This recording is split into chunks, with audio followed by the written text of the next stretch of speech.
going to make up the matter and everything else, everything that we talked about. So it's giving you that subtly in Genesis. And then you have the main thing, which is the first creation story in Genesis 1, when God said, let us make man in our image, after our likeness. And I broke that down, and I told you guys about how this is where you have our true essence, our true essence and what we really are outside of this physical form, which is both masculine and feminine energy. So in Genesis, when it's talking about let us make man in our image after our likeness, it is just the creator, our energy, the creator speaking to itself, plain and simple. So it says male and female created he, them. And as I pointed out, he is gender neutral. That was well known back in the 17th century, 19th century, 18th century. Everybody knew he was gender neutral. They just X'd that out after the 1800s to where, we was left confused. So he is gender neutral. So when it's saying he created man in his image, in the image of God created he, him, male and female created he, them. So it's basically saying the essence, our true energy created, this is the creation of our soul, our energy, what we are, from that energetic field down to just us coming into physical existence and us being split. Plain and simple. So when you're getting into this in Genesis 1, this is what it's talking about. Just the creation of the heavens and the earth, without really getting too much in detail, and the creation of our spiritual energy. And from that spiritual energy, how we was then formed into flesh, into man and women, as it's given us in Genesis 2. So Adam being formed, or man being formed from the dust of the ground, alluding to us being made of space dust, and God breathing into his nostrils the breath of life, symbolic of the soul, or dualistic energy being put into physical form, which again they got from Canaan, fashioning man on a potter's wheel, and the whole soul breath analogy from ancient Kemet. Again, we see it clear as day in ancient Kemet where a lot of this stuff is coming from, but at the same time, the science behind it all as well, when getting into the whole metaphor of atom being, an atom. Adam is the atom, as I talked about. Eve, which means before, it's just alluding to the splitting of atom. Atoms have ribs. So, Eve coming from Adam's rib is just basically saying, the rib of an electron orbiting the nucleus of an atom or what have you is a rib. That orbit is a rib. And that's what basically give, the creation of the first being, which would be woman. So it's saying Eve, which means before, came before man. First being on this planet is a woman, not a man, when you understand what it's talking about metaphorically. So just touching on this stuff because it's going to lead into a lot of stuff that we haven't talked about, but we got to get through this as well. But you have this story, creation story, and man being created, and then us, being on the earth, and everything is all well and good. And then we know what happens with the Garden of Eden story with the serpent and everything like that, as I broke down, being metaphorical, speaking about the separation, the fall of man to the lower brain. And does it really give us what happened with that whole thing? But later on in the Bible it does, which we'll touch on, of course. So we understand again, the serpent coming into the garden and tempting Eve, which Eve would represent the negative energy. She's the yin. There's also so much more that we can point to as far as Eve and the woman pointing to the serpent, as I talked about in ancient Kemet, in the Queen's Chamber of the Great Pyramid. When you look at the direction that it's pointing through the little opening from the Queen's Chamber, that line is pointing directly to the constellation of Draco. And we know the other from the King's Chamber is pointing to Sirius. So it's given us, as I talked about, the high and low hemispheres of the brain, which the pyramid represents the brain. You have the upper and lower hemispheres of the brain, King and Queen's Chamber. the woman, which will represent the reptilian lower brain, pointing to the Draco constellation and the in space, and that is lower brain, and then the higher brain pointing to Osiris or Sirius or Orion, which is why you have Osiris combining Sirius and Orion together to give us that higher brain. So bam, we have it right there. And then the crazy part about all that is that's actual anatomy. That's our brain. So, if it wasn't for the cloth that she found inside, the basket, they wouldn't have been able to tell it that it's a Hebrew child. They look just alike. And just like in the movie, the same thing in the Bible, it says that Moses became a prince, meaning that he could blend in with the ancient Egyptians. Plain and simple. So it still goes back to the same question, like, how would you know if they look alike? And in the Bible, it says that Moses became a prince, meaning he had to look like the Egyptians in order to blend in and for her to pass him off as her son. Same thing in the movie, look alike. So how is it you have the order that has been given to go and kill all the men? Think about it. Kill all the men that's born and leave the woman alive. How would you know? How would you be able to tell? Now it says, Exodus 1:9, it says here, and he said unto his people, behold, the people of the children of Israel are more and mightier than we. I mean, think about that. How? So if they are more and mightier than the Egyptians, how did they allow the Egyptians to basically put them into bondage if they're more and mightier? So we got to understand what it's saying here, who it's talking about. Now, when you read it and you understand it's the Greeks talking about the Egyptians. It's saying, hey, they are more and mightier than we. We have to basically do something to them. We have to go ahead and get rid of these Egyptians. When you understand the parable in Exodus, what it's saying. So we know, again, if you have the numbers, this is not, modern day where, we wear all different clothes. It's easy to tell who's who today. We're talking about thousands of years ago. First of all, one, if you have the Egyptians enslaving these Hebrews, I mean, they look alike, according to the book, according to the movie. But the Egyptians were. They barely wore anything. It would be very easy as a Hebrew to go ahead and snatch the garment or get a white cloth and put it over yourself and patch yourself off as an Egyptian. They look alike, according to the movie and the book. So how would it be hard? This argument still, it goes into the whole Hebrew Israelite argument as well. Them saying, again, that, the Hebrews that was enslaved in Kemet was black. And remember, this is one of their whole arguments of them hating the Egyptians, is them saying, well, you have black Egyptians enslave black Hebrews, other black people. But if they was black, how could you tell? If their numbers was more, doesn't make sense.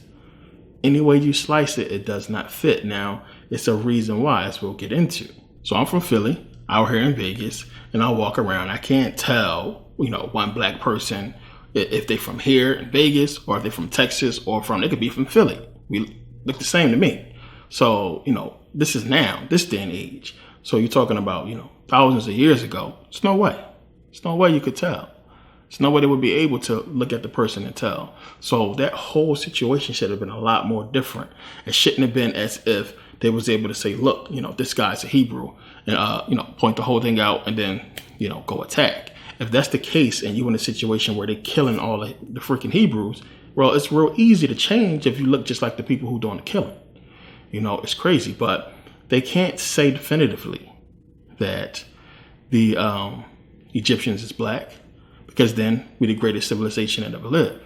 They can't say definitively that the Hebrews is black, because then we're the chosen people. We God's chosen people, everything like that. But they give us the movies showing them white. They give us the depictions showing them white. Hebrews white, the ancient Egyptians white. So it don't matter. The chosen people now, image of white people. Greatest civilization ever lived, image of white people. This is how they do it. Don't got to speak about it in the book. Just show the pictures, show the movies, and get people into the thinking that it's just a movie. But this is what they stamp. We've seen the whole thing with the Nefertiti bust and them basically saying this is what she looked like. So they can do stuff like this and give validity because this is what they're doing. This is what this whole thing is about. Them giving validity to the Hebrews in some capacity. Them talking about them, saying that this is what happened. They existed. That's the whole reason why this whole thing is here, to just try to give validity to the people. But it gets much deeper than that. You got to understand that you had the Greeks create a people out of thin air. So they know eventually, at some point in their plan, in their agenda, they will have to create these people. These Israelites will have to come from somewhere.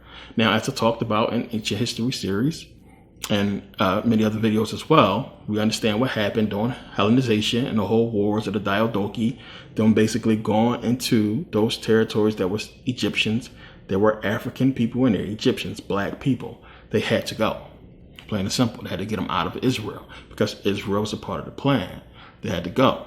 So what you had was them indoctrinate those Africans, the people who was there, send them out teaching into other parts of Africa, what have you, which is why you have all this information out there and people talking about, you have, the Hebrews going back, hundreds of years to these Africans. This is what was going on. We know Hellenization was them spreading this doctrine, and they had Africans doing it as well. Once, the whole generational time passed and they had indoctrinated the children and had them passing it down. So that happened. You had finally, most of the Africans, the black people in Israel gone. What the Greeks did, they moved their people into Israel. Plain and simple. You might as well call them sacrifice. They basically was sacrificing these people. When you understand in a second. But brought these people into Israel from Greece. This is what they do. We know when they come in to take over land, they bring their people. When they set up shop, game over. And then when you go and you start looking at the history of the Jews in Greece, which we know the oldest Jewish synagogue is supposed to be in Delos in Greece. But we also have the Romanite Jews who's supposed to have spread throughout Greece and other parts of Europe for over 2,000 years. They're supposed to exist for over 2,000 years. These Romanite Jews, you had them as well, be indoctrinated and get this whole teaching about Judaism coming into Greece and going into other places as well. So then you had indoctrination. You had Hellenization go on. And you had then the Greeks basically go out into, the so-called Middle East and bring back Arabs and bring them into Israel to basically mix in with the Greek people. And I talked about this. The reason why they look mixed is because they are. When you look at the Greeks today, look at what they look like. They look like Arabs. They look like Greeks. They look like a mix. They went out and indoctrinated these Arabs, brought them in to Greece to mix so they can create the Hebrew Israelites. Plain and simple. So that's basically what they did. They got the Arabs, brought them in, mixed them in with these Greeks. Plain and simple. Created this Hebrew, this Jewish race of people. They had to do it that way. Of course, they couldn't mix with black people, with the Africans, because we're dominant genes. We would show up and people would know, hey, the chosen people are black, so that's out the way. You can't just use Greeks because people would say, well, they're Greeks. Plain and simple. You can't, put yourself in these Hebrew shoes because you're Greeks, not Hebrews. This is not a Hebrew story. It's a Greek story. That will be obvious. So, and we're going to talk about in Leviticus who the Arabs really are. But got the Arabs, brought them in, mixed them, and boom, you have the sacrifice. Because that's basically what they are. These people were sacrificed, the sacrificial lamb. And this is basically they eat the whole lamb for Passover. As a sacrifice, not realizing that they are the sacrifice themselves. And that's what Holocaust means burnt offering or sacrifice. They were created to be sacrificed, plain and simple. So, to give validity to these people, this is what they had to do. And, these people was created to be sacrificed. And you have the real Jews, the ones who are really Greeks, as I've shown you guys. When you look at the ones that's in power, the ones with the beards, the reason why they have these beards to hide their real pale white faces, that's what they look like. Clear as day, you can see nothing but a white man with a beard. Plain and simple. That's all it is. they were sacrificed. Millions of people sacrificed so that they can give validity to these Jews and create a Jewish nation. Plain and simple. So when you go back and you understand when I was talking about the Romanite Jews, it says here, a majority of the Jewish population of Greece was killed in the Holocaust after Axis powers occupied Greece during World War II. They deported most of the Jews to Nazi concentration camps after the war. A majority of the survivors immigrated to Israel, the United States, and Western Europe. Today, there are still functioning Romanite synagogues in Chalix, which represents the oldest Jewish congregation on European ground, in Ionia, Athens, New York, and Israel. So there it is right there, plain and simple.